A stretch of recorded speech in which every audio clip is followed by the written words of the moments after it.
Ó, no tópico regionalização da globalização, vai falar que está crescendo muito o comércio, tanto o comércio extra-regional, né, além da região que você está inserido, fora da região, quanto o comércio intra-regional também está crescendo, que é o comércio dentro da região onde você se localiza.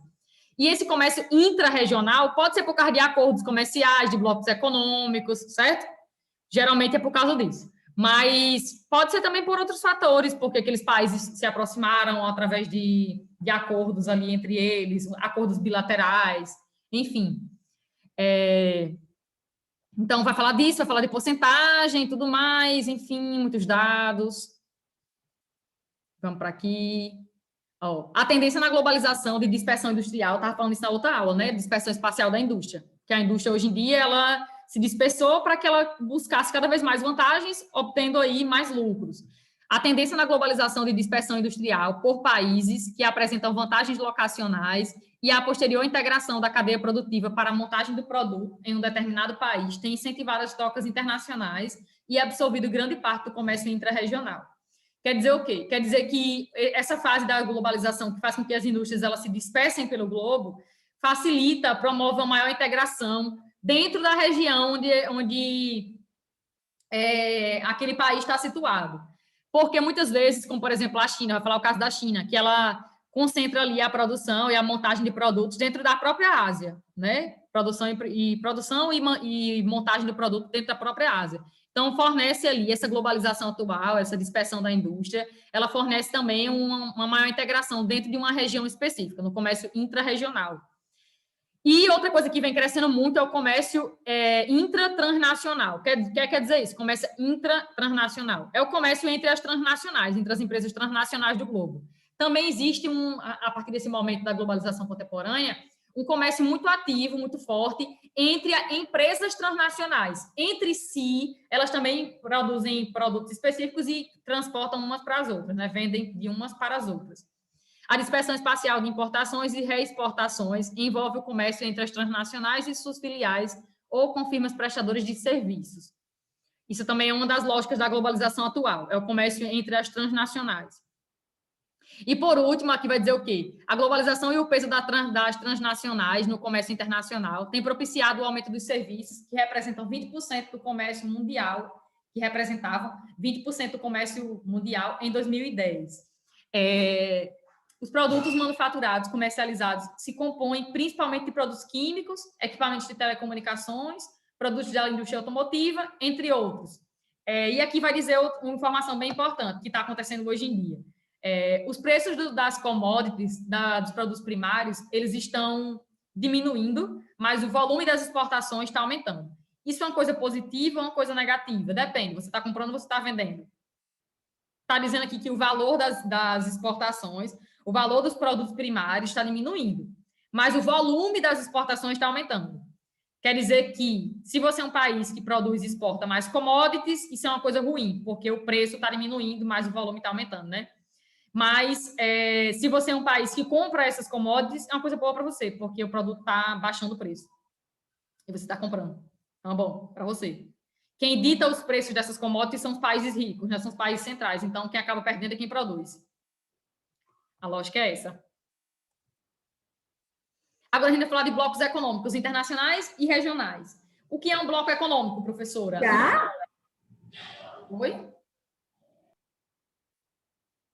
Um bloco econômico é uma união de países, né? Uma junção de países que se unem economicamente, obviamente, né? Para promover ali um comércio entre eles, integrar suas economias, tanto de exportações quanto de importações entre eles, para retirar, para reduzir ou para eliminar algumas tarifas alfandegárias, impostos sobre produtos, e também é muito utilizado como um acordo político também, né? São acordos políticos também. Não só a questão econômica está em voga, como também acordos políticos. Tipo, existem blocos econômicos que a integração é tão grande que envolve não só aspectos econômicos, mas aspectos sociais, culturais e políticos entre os países que fazem parte daquele bloco econômico. Existem tipos de blocos econômicos. Eu já devo ter falado para vocês, com certeza em algum momento, acho que desde o 9º ano já vem falando de bloco econômico. E agora a gente vai falar mais uma vez, né, sobre blocos econômicos, alguns exemplos de blocos econômicos. Existem 4 tipos de blocos econômicos. Todo bloco econômico ele pode ser uma zona de livre comércio, ou ele pode ser uma união aduaneira, ou ele pode ser um mercado comum, ou ele pode ser uma união monetária. É também chamado de união econômica e monetária. O que é uma zona de livre comércio? A gente vai ver algum exemplo disso aí. O primeiro bloco que vai falar aqui é uma zona de livre comércio, que é o NAFTA. O NAFTA é um acordo aí firmado entre Estados Unidos, Canadá e México. E tem o Chile como um país associado, não é um membro pleno, não. Né? O bloco foi criado de início entre esses três, e que permanece, né? Canadá, Estados Unidos e México. A América do Norte está unida formando o NAFTA. E é uma zona de livre comércio. O que é uma zona de livre comércio? É um tipo de bloco econômico que países se unem em prol de promover redução ou eliminação de tarifas alfandegárias sobre os produtos. Então, nesse tipo de bloco, existe livre circulação de mercadorias, serviços, né, de comércio entre eles. Apenas de comércio. É um acordo apenas comercial, esse tipo de bloco. Por isso que é uma zona de livre comércio. Só existe a livre circulação de mercadorias e de serviços, né, que podem ser prestados de um país para o outro. Enfim, mas só isso. Você não pode... Não existe livre circulação de pessoas. Eu quero migrar do México para os Estados Unidos porque faz parte de um bloco econômico, eles também, do mesmo bloco, e eu acho que pode acontecer isso. Não pode, porque nesse bloco eles são apenas uma zona de livre comércio. É apenas um tipo de associação de países para se desenvolver ali suas economias, economicamente, favorecer o comércio entre eles, e nada mais. Zona de livre comércio só serve para isso. Ou para eliminar a tarifa alfandegária, imposto, ou para reduzir imposto, certo? Só isso. Basicamente, isso. E realizar, de certa forma, serviços, né, de um local para o outro, de um país para o outro também. Prestação de serviço. Também entra dentro de zona de livre comércio. Tirando isso, mais nada. É um acordo comercial. O outro tipo de bloco é a união aduaneira. O que é uma união aduaneira? União aduaneira é um tipo de bloco econômico que é muito parecido com a zona de livre comércio. Por quê? Porque nele também existe essa questão de eliminar ou então reduzir impostos sobre produtos entre os países que fazem parte do bloco. Mas a união aduaneira ela tem uma coisinha a mais. Ela tem a TEC. O que é a TEC? Que é a diferença de uma zona de livre comércio para a união aduaneira. A TEC é a tarifa externa comum. Como assim, Ana Beatriz, que é a tarifa externa comum? Quer dizer que, existem normas dentro desse bloco econômico, que é a união aduaneira, né? Existem normas ali para o comércio com países fora bloco, com países que estão fora do bloco. Então, por exemplo, o Mercosul, que é o Mercado Comum do Sul, é um bloco econômico formado por Brasil, Argentina, Paraguai, Uruguai e a pobre da Venezuela, que está suspensa até agora, né? Esse bloco econômico é uma união aduaneira. Embora seja chamado de Mercado Comum do Sul, deveria ser um mercado comum, eles estão ainda em processo de avançar o seu nível de integração e se tornar um mercado comum. Ainda não é um mercado comum em si, é uma união aduaneira. É uma zona de livre comércio, onde existe ali uma livre circulação de mercadorias e de serviços entre os países que fazem parte, com algumas regalias, né? Mas, enfim, porque eles querem se tornar um mercado comum. Mas existe também dentro do Mercosul uma TEC, uma tarifa externa comum, tarifas alfandegárias para o comércio com países que não fazem parte do bloco. Para que, por exemplo, eu que faço parte do bloco, né, eu sou argentina, e Maria Clara faz parte do Brasil. Para que, por exemplo, a Argentina, ao comercializar seu trigo com o Brasil, fazem parte do bloco, beneficie esse país, esse Brasil que faz parte do bloco. Né? Eles estão lidando com o mesmo bloco. E para quando a Argentina for comercializar com outro país de fora do bloco, existe ali um estipulado, né, tarifas externas para aquele produto, para que ninguém saia perdendo, entendeu? Para que, por exemplo, a Argentina não acabe vendendo seu produto mais barato, por exemplo, para outros países que nem faz parte do bloco, beneficiando esses outros países que não faz parte do bloco, do que países que estão dentro do Mercosul. Então, a tarifa externa comum, TEC, da União Aduaneira, ela serve para promover ali, regular o comércio fora do bloco, fora do bloco. Existe essa questão de ser uma zona de livre comércio entre eles, existe, é uma espécie de zona de livre comércio, mas tem a tarifa externa comum, a TEC, a adesão da TEC, que torna esse bloco econômico de forma diferenciada, né, da zona de livre comércio. Na zona de livre comércio não existe essa questão de ter uma tarifa externa comum para tarifas específicas para países ali que não estão dentro do bloco, só na União Aduaneira. E no mercado comum, o que é que acontece? O mercado comum é o que o Mercosul quer se tornar, né? Quer se tornar um mercado comum. Por isso que a gente está fazendo... Uma dúvida, a União Aduaneira. Tipo assim, as regras que eles têm só funcionam para os países que não fazem parte dele? A TEC, a tarifa externa comum. Funciona para o comércio extra-bloco. Tá entendendo? Funciona para o comércio extra-bloco. Mas dentro do bloco, dentro da União Aduaneira, existem regalias para os países que fazem parte, né? Como a eliminação ou até a redução ali de alguns impostos sobre produtos que são comercializados entre eles. Eles decidem, né? Fazem reuniões e decidem quais produtos vão ter vantagem na redução do imposto ou na eliminação do imposto entre eles. E também decidem como é que vai ser o comércio além do bloco, fora bloco, criando aí tarifa externa comum para produtos. No mercado comum, o que é que acontece no mercado comum? É bem diferente da zona de livre comércio e da União Aduaneira, porque aqui já existe a livre circulação de pessoas, de mercadorias, de serviços. Existe uma integração maior, digamos assim. É tanto que é isso que o Mercosul quer se tornar, né? É por isso que a gente tem projeto aí, tem a questão das placas de veículos, que vão ser unificadas, né, em todos os países do Mercosul, já está sendo feito aqui no Brasil. Tem um prazo para que todos os veículos mudem sua placa para a placa do Mercosul. Vai existir também aí... eu não gosto, não dá nem para saber de onde o carro é, a cidade. Não tem como saber, né? Agora é só o Mercosul e nada mais, não tem como saber. Vai unificar, para que você possa viajar para cada país do Mercosul, só com a sua plaquinha lá, dizendo que você faz parte do Mercosul. Então, você pode entrar ali livremente. Assim como o RG da gente, que vai ter que ser mudado, vai se tornar ali o RG, a carteira de identidade do Mercosul, o passaporte já vem o nome Mercosul, quem tem passaporte aí deve ter visto que já tem o nome Mercosul, já é para vir com o nome Mercosul. Eu não tenho, mas eu tenho que renovar minha identidade, então provavelmente meu RG vai mudar. E é a única que eu sei. Já está vindo. Eu nem sei, viu, se já está vindo o nome Mercosul no RG, mas se não, vai começar a fazer também. A intenção é que, tipo, com minha identidade do Mercosul, eu atravesso qualquer país, né? Brasil, Argentina, Uruguai, Paraguai, México, não. A Venezuela, posso ir para qualquer país. É claro que a Venezuela está suspensa, mas, enfim, a lógica é essa. Então, é a forma o mercado comum é uma forma de você se integrar de vários pontos de vista, né? Integrar as pessoas, porque promove a livre circulação de pessoas, coisa que não existe na zona de livre comércio e não existe na União Aduaneira. Então, livre circulação de pessoas, de capitais, de serviços, entre os países que fazem parte do mercado comum. E, por último, o último tipo de integração, o maior nível de integração de um bloco econômico que ele pode se tornar, só existe um bloco econômico assim, que vocês estudaram isso no 9º ano, que foi a União Europeia. Não foi? A União Europeia é um tipo de bloco econômico que é uma união monetária. União econômica e monetária, união monetária, como vocês queiram chamar. Na união monetária, existe um processo de integração muito forte, porque aqui não importa só a questão econômica, só a questão da livre circulação de mercadorias. Existe, assim como no mercado comum, que existe a livre circulação de pessoas, na união monetária também existe. Mas aqui tem uma coisa maior, tem uma integração maior. Por quê? Existe o objetivo de criar políticas econômicas entre eles, existe ali o objetivo de se criar políticas sociais também entre eles, como, por exemplo, criar bancos para o bloco, criar um banco para o bloco, um parlamento para o bloco, criar ali uma moeda única para o bloco, e todos adotarem também essa moeda única, enfim. Existe ali também a tentativa de se unificar um exército também, na União Europeia existe, né? A tentativa de se criar um exército para a União Europeia.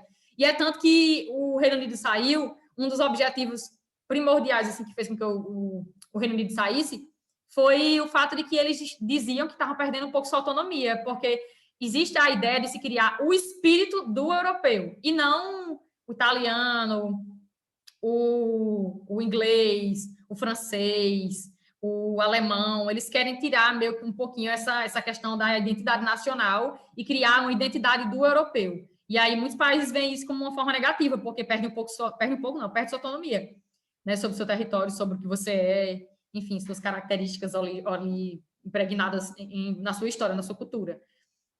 Porque existe essa tentativa de se criar a figura de um povo só, de uma coisa só, certo? É o único bloco econômico que é assim, não tem outro ainda não. Os megablocos, vamos lá. Nas últimas décadas do século XX, consolidaram-se 3 grandes centros econômicos de poder no mundo. Aí aqui o livro vai dar ênfase ao NAFTA, à União Europeia, e vai falar da APEC. O NAFTA é o Acordo de Livre Comércio da América do Norte. Como eu falei, eles são a zona de livre comércio. É um bloco econômico com a zona de livre comércio. O acordo foi assinado de início, já existia, assim, na década de 80, já existia uma aproximação muito forte economicamente entre Estados Unidos e Canadá. Acho que travou. Estados Unidos e Canadá, eles decidiram criar o NAFTA e inserir o México também no NAFTA. Por quê? Porque é uma coisa estratégica. Primeiro, estratégico por quê? Porque o México tinha muita mão de obra barata, muita mão de obra barata para suas indústrias, tanto dos Estados Unidos quanto do Canadá. Tem ainda até hoje um grande mercado consumidor, então, e tinha essa possibilidade de, tipo, instalar indústrias no México, produzir em larga escala, né, em enormes quantidades, enfim. Sem contar que para os Estados Unidos é uma coisa mais estratégica ainda, porque é uma porta de passagem muito significativa para os Estados Unidos, né, a passagem ali do México para os Estados Unidos. Então, uma forma de conter, que foi, pô? Aí. Foi, mulher. Oh, meu Deus. Uma forma de conter o... Acho que tem alguém me mandando. Ai, só você mesmo. Uma forma de conter, de certa forma, os imigrantes ilegais, né, que passam do México para os Estados Unidos, seria aproximar esses países, criar empregos no México para que os mexicanos permanecessem no México, né? Então, uma das ideias dos Estados Unidos seria essa. Eu já falei para vocês, das maquiladoras. Eu vou falar de novo, está lá na outra página. Para que permanecesse ali uma enorme quantidade... O que é que tem? Uma enorme quantidade de mexicanos no México. Então, o acordo do NAFTA foi feito em 1988, mas só passou a vigorar mesmo, a funcionar mesmo em 1994, certo? Está perto de fazer já 30 anos, né? Perto de fazer 30 anos, já. Bem pertinho, né? 2021, 2024 vai fazer aí 30 anos de acordo entre eles. Já é um bloco, não é um bloco muito recente, não. Então, passou a vigorar em 94, eles são zona de livre comércio. De início, existia aí uma ideia de se criar esse bloco para fortalecer a América do Norte, estrategicamente, economicamente, mas politicamente também, e para se prevenir ali contra o grande crescimento da União Europeia, do Japão, da China, futuramente, da China, enfim. O México é o país mais pobre e menos industrializado dos três, tinha grande quantidade de petróleo, farta mão de obra e grande mercado consumidor, que acabou atraindo os Estados Unidos e o México para se associar a ele, né? Só não falei da questão do petróleo, que o México também é um país rico em petróleo. Então, cadê? É uma questão geopolítica, se unir ao México é uma questão geopolítica, ok? Aí aqui vai falar da questão da imigração, os Estados Unidos tentando conter essa imigração. E sem contar que o México tem muita mão de obra barata, e essa mão de obra barata fornece aí uma maior produtividade, tanto para as empresas canadenses quanto para as empresas dos Estados Unidos, que passam a se instalar lá, se aproveitar dessa mão de obra, produzir mais e vender mais esses produtos, né? Sem contar que o México é um país com uma população relativamente grande, então, portanto, tem um grande mercado consumidor, também serve aí, se aproveita para comprar esses produtos que são feitos tanto pelos Estados Unidos quanto pelo Canadá. A divisão de trabalho entre os três países continua deixando esse país, o México, né, com tarefas intensivas em mão de obra barata e baixo nível tecnológico, enquanto os produtos que agregam tecnologia avançada são produzidos pelos Estados Unidos ou pelo Canadá. Enquanto o México ainda continua produzindo aí, né, com grande mão de obra e baixo nível tecnológico. Mas não quer dizer que no México só existam empresas dessa forma, né, adicionando baixa tecnologia. O México conta com muitas zonas francas. O que é uma zona franca? Uma área de grande produtividade industrial. E essas zonas francas, elas têm muitas empresas maquiladoras. Agora, detalhe, essas empresas maquiladoras são empresas basicamente estadunidenses, não são empresas mexicanas, são empresas estadunidenses. Principalmente, grande parte delas estão concentradas na parte norte do México, né? Concentrando ali grande produção industrial, áreas montadoras de produtos. Maquiladora, em espanhol, quer dizer montadora.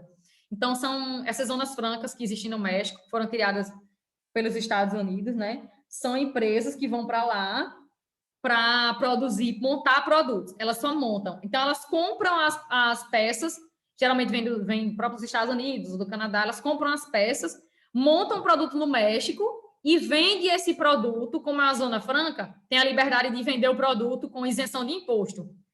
Imposto zero. Então, produto ali muito barato, né? Se tornam empresas muito competitivas a nível internacional. Quanto mais você vende o produto com imposto zero, mais competitiva vai ser essa empresa. Você não precisa pagar imposto nenhum sobre o produto. Isso é perfeito. O NAFTA propõe uma zona de livre comércio restrita a acordos nas áreas de serviços, investimentos e propriedade intelectual, além de criar normas trabalhistas entre eles e ambientais.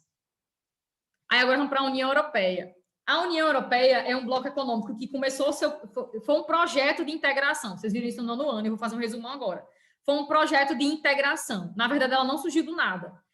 O início da União Europeia, quando ela começou o projeto inicial de unir a Europa, foi logo no final da Segunda Guerra Mundial, né? Ali no finalzinho da Segunda Guerra Mundial. Em 1944, deu início ali, 3 países deram início a uma aproximação, né, da Europa, de se unir uma Europa. Então, Bélgica, Países Baixos, Holanda, né, e Luxemburgo, em 1944, criaram o primeiro bloco ali entre eles, na Europa, que era o Benelux. O Benelux visava eliminar as barreiras alfandegárias entre esses países, ou seja, eliminar imposto sobre o produto que era exportado entre esses 3 países. Isso em 44. Ainda não tinha nem acabado a Segunda Guerra, né, que acabou em 45. No ano de 1951, mais 3 países se uniram, a Bélgica, Países Baixos e Luxemburgo, que no caso foi França, Alemanha e Itália, se uniram a Bélgica, Países Baixos e Luxemburgo, virou a Europa dos 6 países. Se uniram e formaram a SECA, um bloco econômico chamado SECA, que era a Comunidade Europeia do Carvão e do Aço, para promover ali a integração entre esses países, o fluxo de carvão, aço, ferro entre eles. Então, também se beneficiando aí de redução de tarifas alfandegárias entre esses países. Virou a Europa dos 6, 1951. E em 57, olha aí, a integração vai só aumentando até se tornar a União Europeia. Em 57, formaram o Mercado Comum Europeu, ou a Comunidade Europeia, né? Que é o MCE. O Mercado Comum Europeu, em 57, já criou uma outra possibilidade aqui. Já se tornou um mercado comum. Criaram um mercado comum, na verdade, na Europa, né? Foi com a criação do MCE que começou a aumentar muito a quantidade de países que entrou, né, dentro dessas integrações aí da Europa, dentro do mercado comum, né? Vários países começaram a entrar na época do mercado comum, em 57, a partir de 57, na verdade.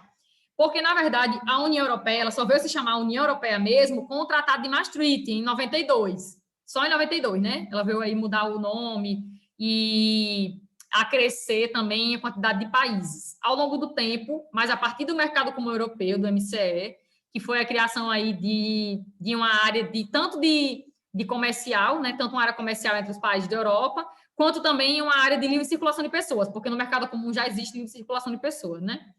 E aí, depois, em 92, com o Tratado de Maastricht, veio a questão, mudou o nome, se tornou União Europeia. Aí eles também criaram a moeda única, que passou a vigorar a partir de 2002, né, entre alguns países. Nem todos aderiram ainda à moeda única, mas com o tempo, praticamente, eles são obrigados a aderir, né, porque todos os países fazem parte ali, estão aderindo, e facilita o comércio entre eles também, criando uma moeda única para eles. Alguns países não aceitam o fato da moeda única, porque acaba meio que, tipo, se sua moeda vale mais do que o euro, tipo a Libra, né, que geralmente vale mais do que o euro. A Libra, uma das coisas que o Reino Unido não gostava também era isso, né? Ter que aderir a moeda única. Eles não aceitaram de jeito nenhum. Nunca mudaram a sua moeda, não. Então, tem essa questão da moeda única. Eles tentaram criar também, ainda não deu certo, mas tentaram criar um exército para a União Europeia, ainda não vigorou, mas eles têm essa ideia de criar. Existe um parlamento europeu, existe um banco europeu, existe a bandeira da União Europeia. Eles têm todo um mecanismo assim, social, sabe? De unificar a Europa.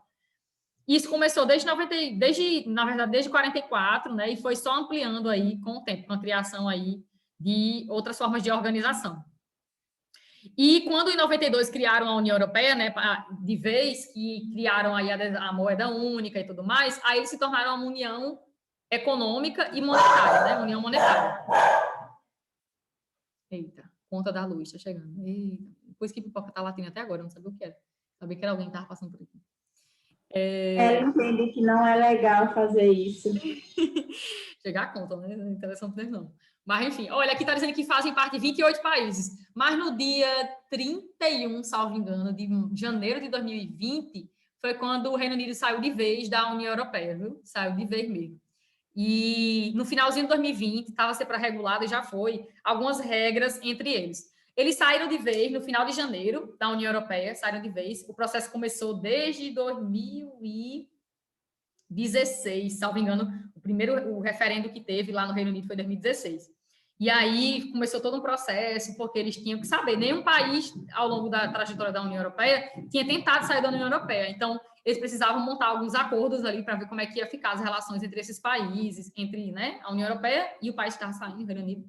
E também para que nenhum dos dois saíssem perdendo. Teve também uma dívida, assim, uma dívida não, uma multa muito alta que o Reino Unido teve que pagar, acordos tiveram que ser restabelecidos, e isso foi feito no decorrer do 2020, mas eles saíram de vez no início de 2020. Mas os acordos continuaram. Eu vi recentemente que eles já tinham fechado esses acordos, né?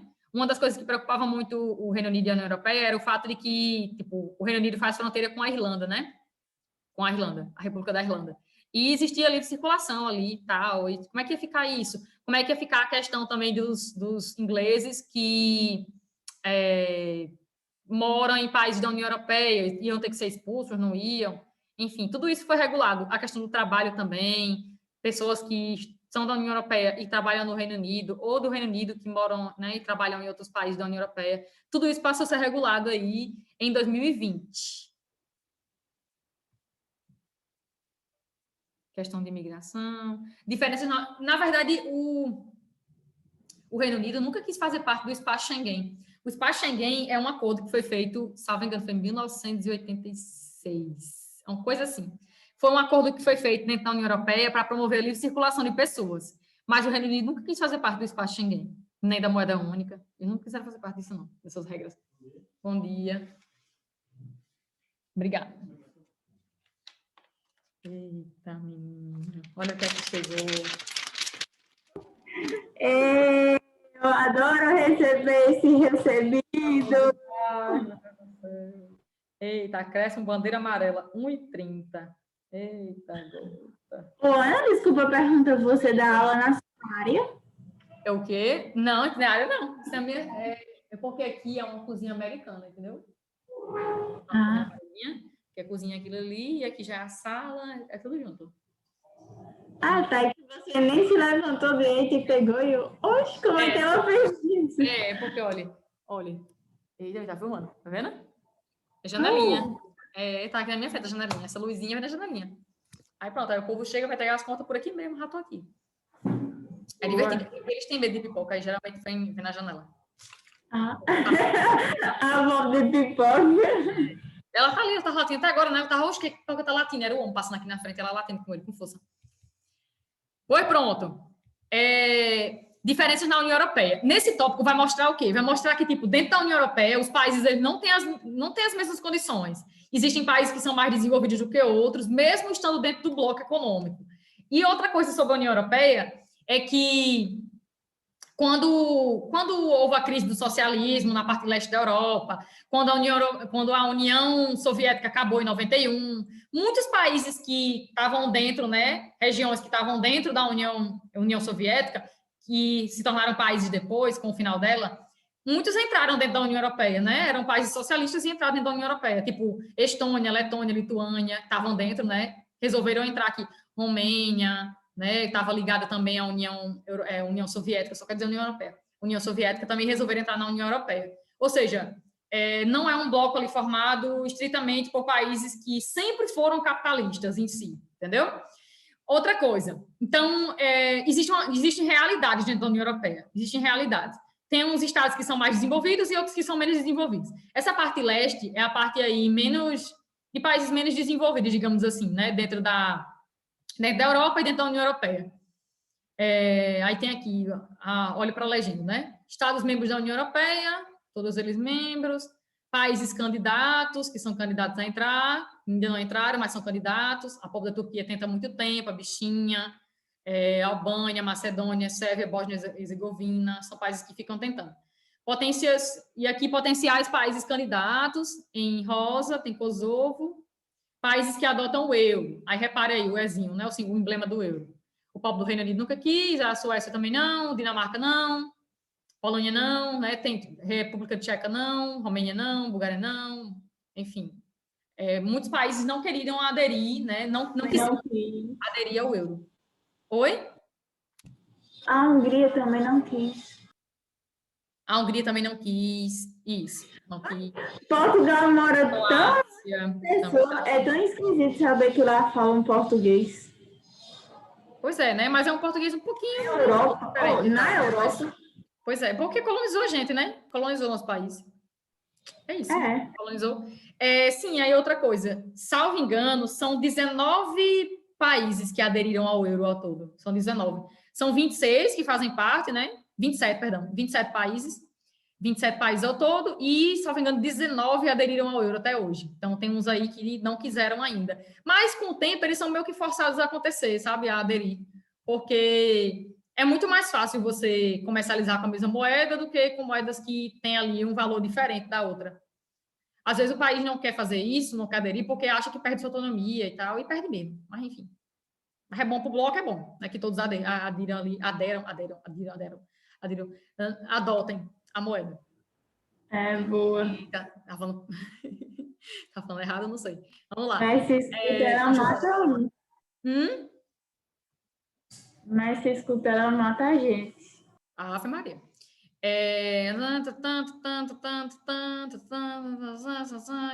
Diferenças econômicas, oposição de setores em diversos países e conflitos seculares impedem a formação de um verdadeiro Estado supranacional. O Estado supranacional, tipo assim, formar uma coisa só, uma figura só. Eu acho meio difícil isso acontecer, enfim, porque os países acusam de perder sua autonomia e eles não querem isso. Vamos para aqui, bloco econômico asiático. O terceiro tipo de bloco que vai mostrar aí vai ser a APEC, né? A Cooperação Econômica da Ásia e do Pacífico. A APEC. A APEC é basicamente uma zona de livre comércio, né? Entre países que estão tanto dentro da Ásia, né? Na região ali da Ásia, e que faz contato com a região do Pacífico, né? Do Pacífico, Oceano Pacífico. Tornou-se um bloco econômico em 1993, na conferência em Seattle, nos Estados Unidos, eita, Grey's Anatomy, englobando 21 países asiáticos, americanos e da Oceania. Tem os países aqui todos? Tem, não tem? Tem, deixa eu ver se tem todos. Tem sim, tem um mapinha aqui embaixo, né? Olha aí, quem faz parte. Canadá, Estados Unidos, México, aqui na América do Sul, Peru, Chile, aí na Oceania, Austrália, Nova Zelândia, Papua Nova Guiné.